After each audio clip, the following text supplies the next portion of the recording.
right, join me right now. Undefeated UFC welterweight, Orion Cosce. Thank you, Orion, man, for the time. You're in the same location we did the last interview before your Contender Series fight. How you living? Living good, man. Married now. Was on my honeymoon when I got the call, and I told my manager, I was like, you already know the fucking answer, dude. Just sign the paper. It doesn't matter who it is. He's all, hey, what do you know about Nicolas Dalby? I was like, I know I'm going to be fighting him next. He's all, but we haven't even signed. I was like, yes, you did. You should have signed like 2 days ago.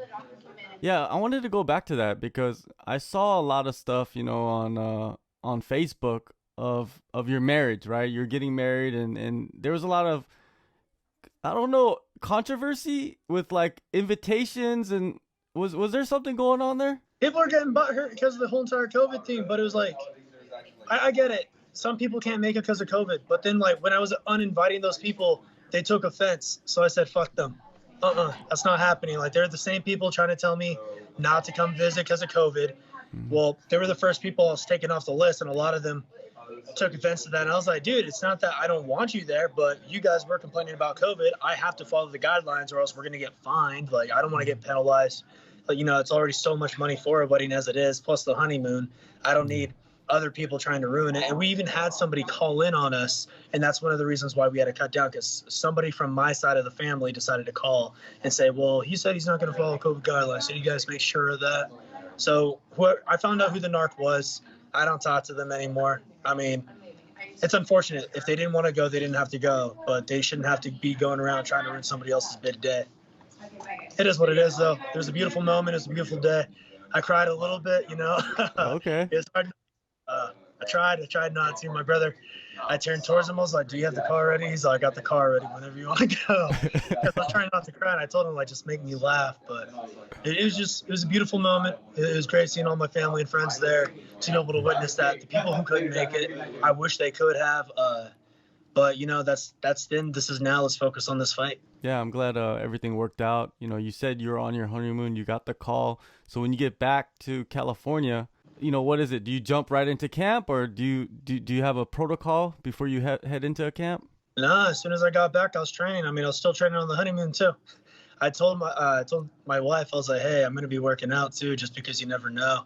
And then like halfway through it, right before a tropical storm hit, my manager, Jason, he hit me up. He's all, hey, brother, we got this offer. I was like, why didn't you sign it? He's all, what? I was like, you should have signed it. He's all, I fucking love you, man. He's all, that's the answer.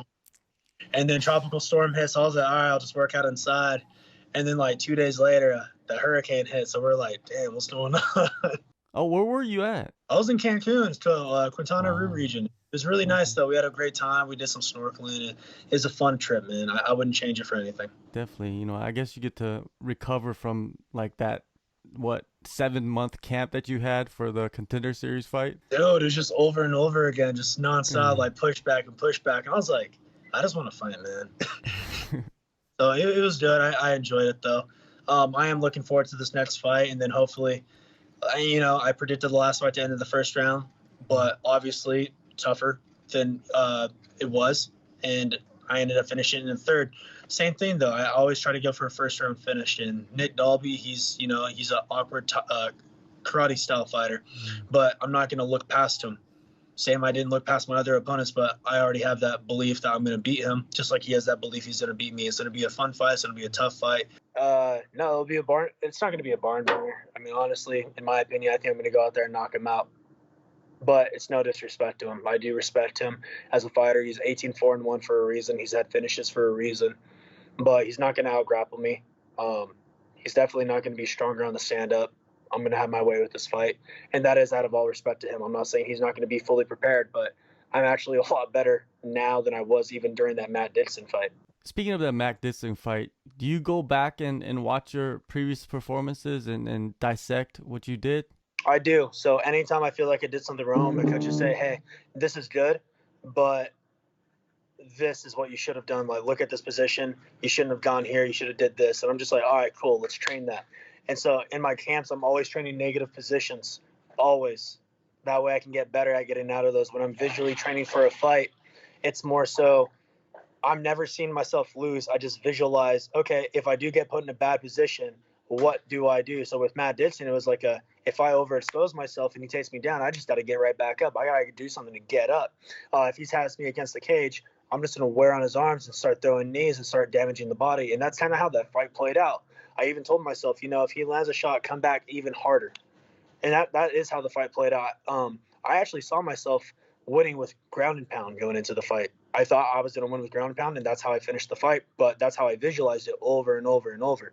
With this fight, I can see it being a standing knockout or even a ground and pound knockout. But, again, no disrespect to my opponent. It's just I do truly believe I'm going to beat him, just like I'm supposed to believe that. Because if I were to say, oh, I don't know who's going to win, then I've already lost. And I never think I'm going to lose. You surprised a lot of people, I think, because Mac Dixon, he had a lot of hype behind him. Heading into this fight, if you watched all these, I guess, analysts or whatever, they were picking him to win, and you went in there and showed that grit, man. I was very entertained by that fight, man. It was good. Oh, thank you. Yeah, no, he was tough.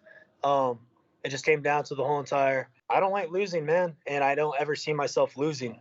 A lot of people think it's a cocky attitude to have, but we're fighters. What the fuck are we supposed to do? Like, oh, this guy could beat me. It's like, that's a lame mentality to have. That's a loser's mentality. And that's why we see a lot of these fighters who have that mentality, they end up losing their fights. And nothing against Gaethje, but let's look at Gaethje's performance. What did he say going into the fight? If Khabib gets him against the cage or on the ground, he's already lost the fight. Not ever say, yeah, no, if he takes me down, I'm going to try to get right back up. If he gets me on the cage, I'm going to get off the cage and start working this. He was already scared going into the fight because Khabib pressured him more than any other fighter has pressured him.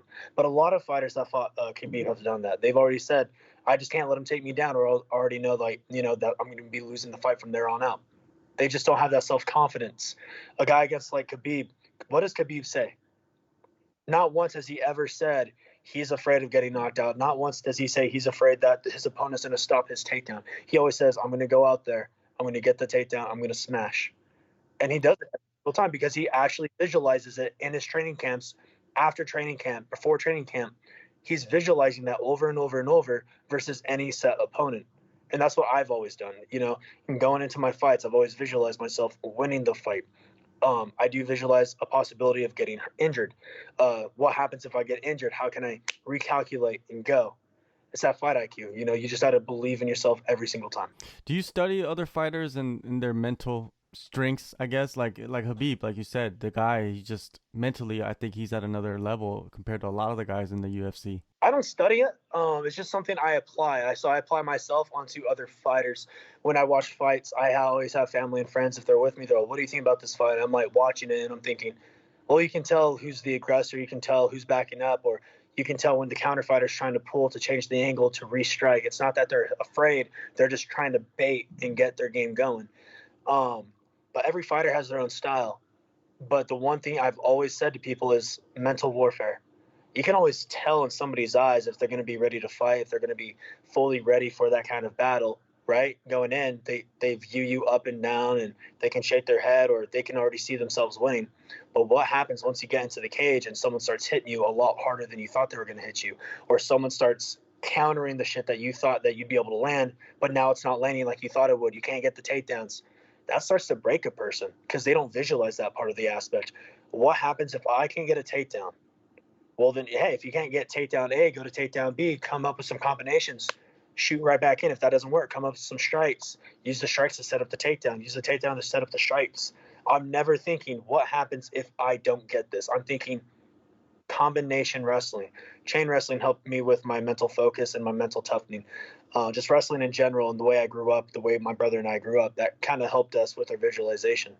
And then I'll answer another question that I'm going to imply that you have is, no, I don't ever get nervous when I see my brother fight because he has the same mentality that I do. But that's the thing. We always think positively for each other. We train together hard. When I'm training with my training partners, whether it be Lost Boys back up in Humble, or I'm over here at Alpha Mill, Uriah was saying it today. He's all, Ryan, brother, when they come in, sorry about that. Someone's calling. When, Orion's in here, he doesn't have an ego. And I don't have an ego when I'm at the gym because I'm there to train my ass off and I'm there to learn, and I'm allowed to lose in the gym. You're supposed to lose in the gym. That means you're putting yourself at risk to try things because you need to be. They're going to keep calling, so whatever. But Yeah, I always feel ready because I'm pushing myself harder and harder each time. Each day I got to be better than I was yesterday. Have you gotten a chance to take advantage of the PI? Have you done I any of the have. tests over there? Yep, my brother and I went over there, and they realized how much we eat.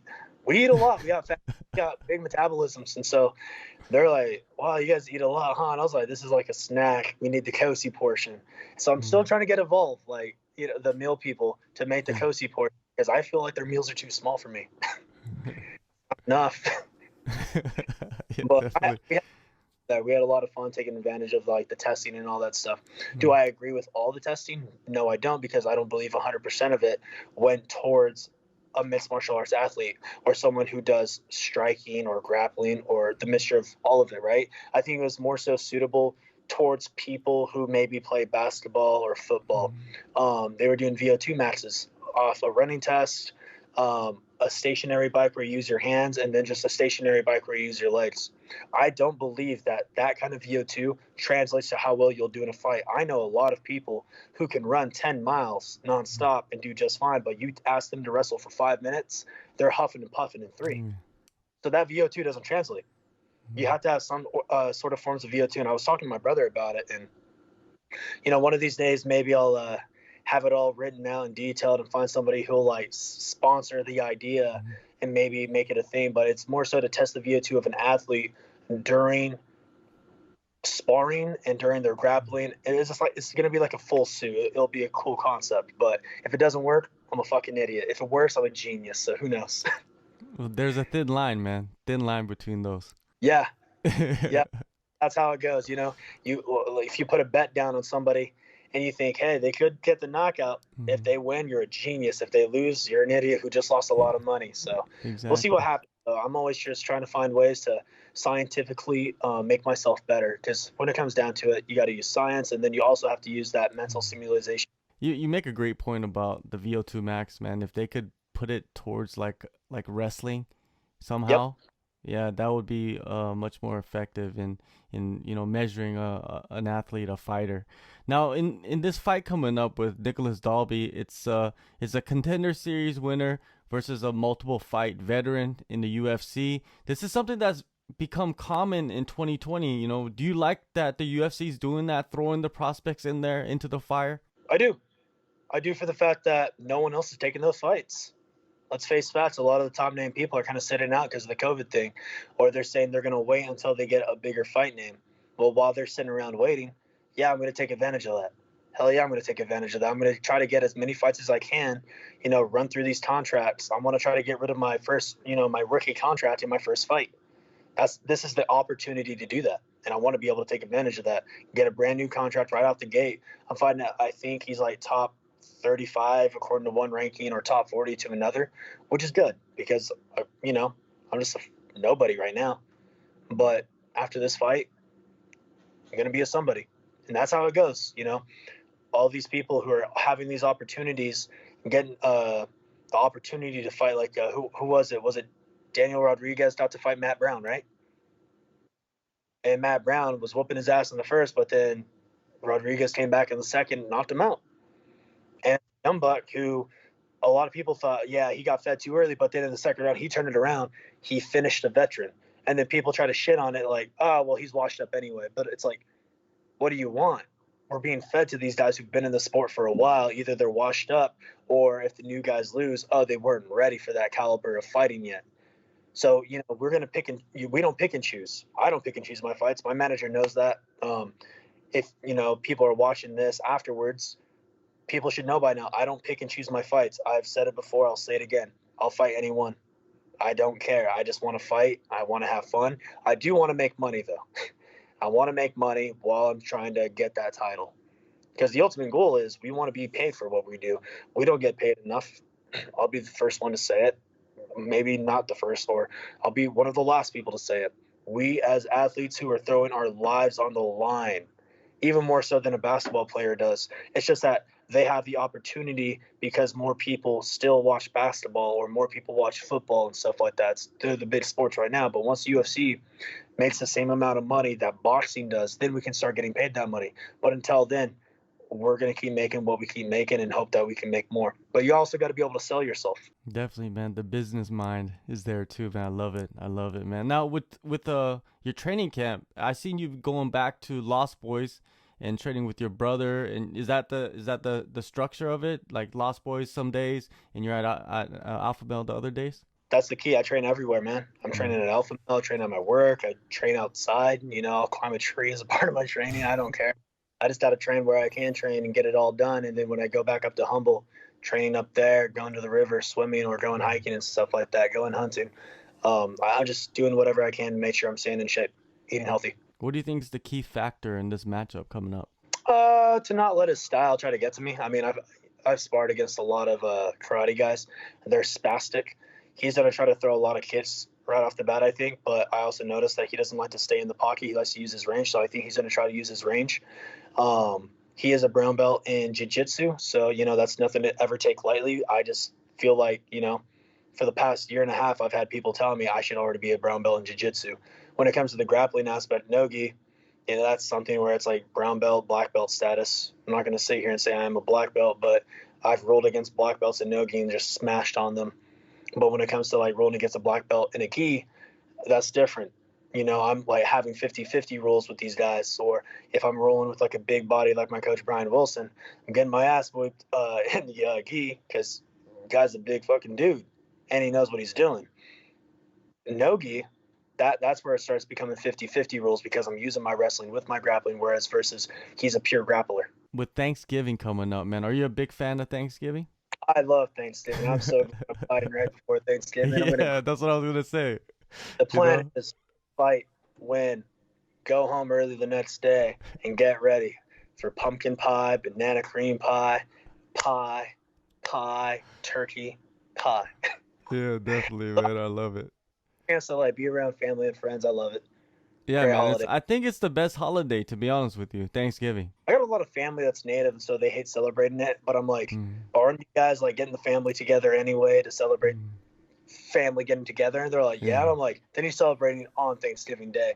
And I get it. You know, there's going to be a lot of because I'm native myself. I don't celebrate the holiday for what what the original idea of Thanksgiving was founded on. I celebrate it based off the idea of I want to spend time with my family and friends. I am grateful. I am thankful for what I have in my life. I'm thankful for the people I have in my circle. So yeah, I'm giving thanks to who I can who's able to spend that time with me. Definitely. Well, that's a great way of looking at it. Now, where do you want to be, man, by the time this time next year? Where do you think you'll be sitting? I'm hoping 5 fights in, 6 fights in, looking at that top 10 and potentially top 5. I don't like waiting. I hate waiting.